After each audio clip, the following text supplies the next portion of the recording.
La llegada de las vanguardias europeas en México a finales del siglo XIX. A lo largo de la historia, los artistas han tenido a su disposición diversas modalidades de expresión. Algunas veces se han ajustado a ellas por considerarlas correctas e imperceptibles, siguiendo lo establecido con rigidez por la tradición. Pero otras veces se ha producido un apartamiento de estas normas. En este momento, los artistas se dejaron de lo preestablecido para imponer los nuevos estilos que, a su vez, sirvieron más tarde como modelo.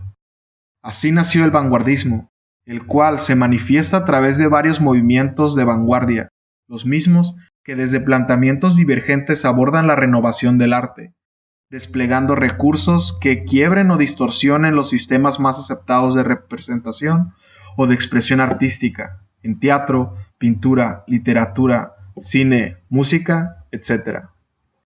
Estos movimientos artísticos renovadores, en general dogmáticos, se produjeron en Europa en las primeras décadas del siglo XX, desde donde se extendieron al resto del mundo, principalmente América del Norte, Centroamérica y América del Sur.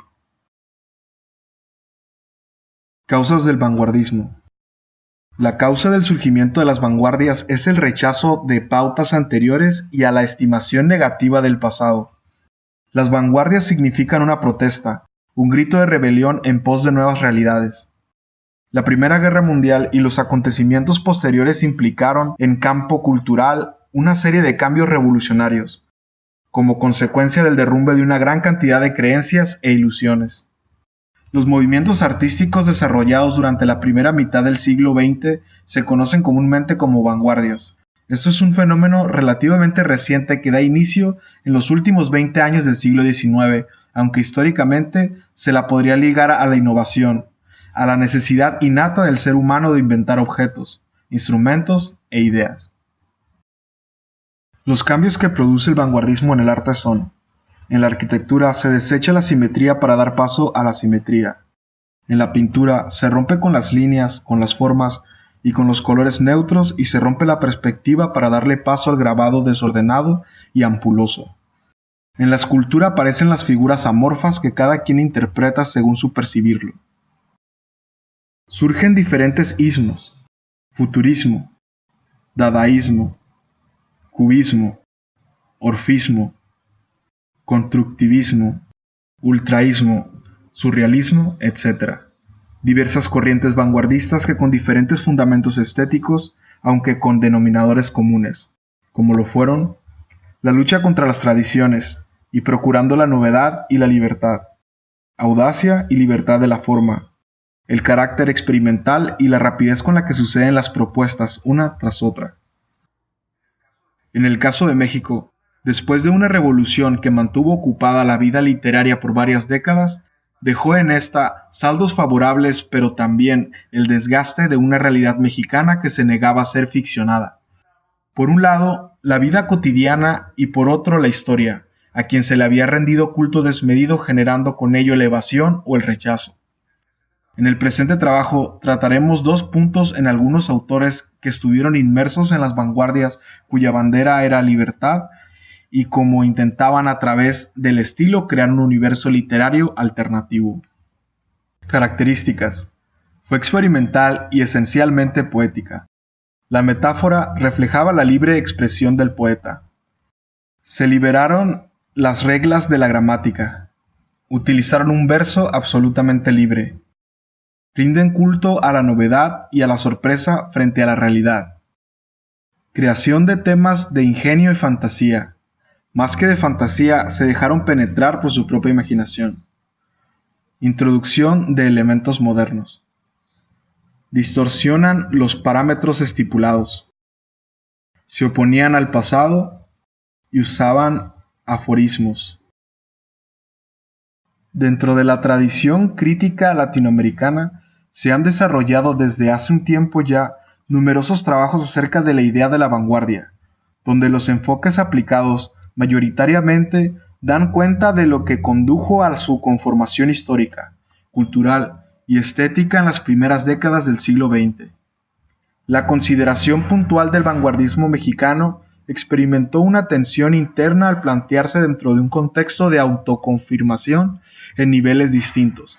Hablamos de la expresión literaria y de lo que es considerado como nacional, cuyo centro es alcanzar su proceso de identidad y que, curiosamente, se emplaya en una especie de comunión con otros movimientos y grupos simultáneos, o cuando menos que siguen una dirección similar, a pesar de esta geografía y las reacciones de distancia y protesta.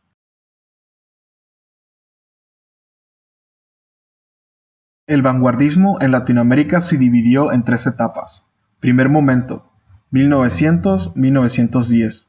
Las escrituras de vanguardia surgen en relación con los modelos europeos, pero con un distanciamiento suficiente que le permite la perspectiva necesaria para descubrir lo propio. Segundo momento, 1910-1930. Se consolida la narrativa cuentistas y novelistas, y surge el realismo social. Tercer momento, 1930-1940. Es considerado el más autóctono de los 3.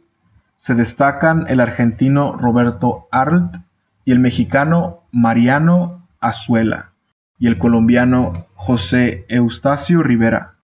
En este momento, en aquel predominio de la poesía es desplazado por la novela, surgen los forjadores de la nueva narrativa latinoamericana. En los inicios de 1900, México experimentaba una gran apertura internacional y una marcada influencia francesa, debido al deseo del gobierno de Porfirio Díaz de incorporar al país en el mundo civilizado. En este contexto, los artistas mexicanos constantemente viajaban a distintos países europeos para adoptar estilos visuales y conocer las vanguardias imperantes en este momento. Las interconexiones de las vanguardias europeas y las mexicanas y la consecuente aplicación de sus lenguajes visuales al diseño se pueden explicar principalmente por 2 vías, la individual y la colectiva. La primera estuvo compuesta por los numerosos artistas mexicanos que durante el siglo XIX y XX estudiaron y visitaron distintas capitales europeas, donde se nutrieron y de las cuales trajeron de regreso al país las influencias vanguardistas, así como por los artistas europeos que trabajaron en México. La vía colectiva, sin embargo, fue de mayor alcance y se dio a través de las diversas exposiciones y muestras de trabajo celebradas en México por esas mismas fechas. El estridentismo irrumpe durante los últimos días del año de 1921 con la aparición de una hoja volante que tuvo carácter de manifiesto, la hoja actual número 1 firmada por Manuel Maples Arce. En esta se rinde veneración a los futuristas italianos y se pone la siguiente idea como eje de la estética del grupo. Hay que desdeñar el pasado tanto como el futuro, y mantenerse en el vértice estupendo del minuto presente. Al igual que los contemporáneos, asociación de tendencia opuesta, los estridentistas eran predominantemente literatos y poetas, a quienes se les sumaron algunos artistas plásticos como el escultor Germán Cueto, el grabador Leopoldo Méndez y el mismo Diego Rivera, los pintores Ramón Alba del Canal, Fermín Revueltas y Jean Charlot. Todos ellos llegaron a influir radicalmente en la gráfica y el diseño editorial, que es de ejemplar de calidad en este momento. Por lo que respecta a la pintura, cada quien mantenía su estilo particular. Los estridentistas dan cabida a los expresionistas de la cultura popular y de las masas de México de los años 20. Lo mismo que asimilan influencias de otras vanguardias con el futurismo, el cubismo y el dadaísmo, su eclecticismo los llevó a procurar una simbiosis original entre todas las tendencias de vanguardia, además de desarrollar una dimensión actualista y social, derivada de la Revolución Mexicana. Junto con los contemporáneos, representan el impulso de renovación estética y cultural hacia una literatura moderna y cosmopolita.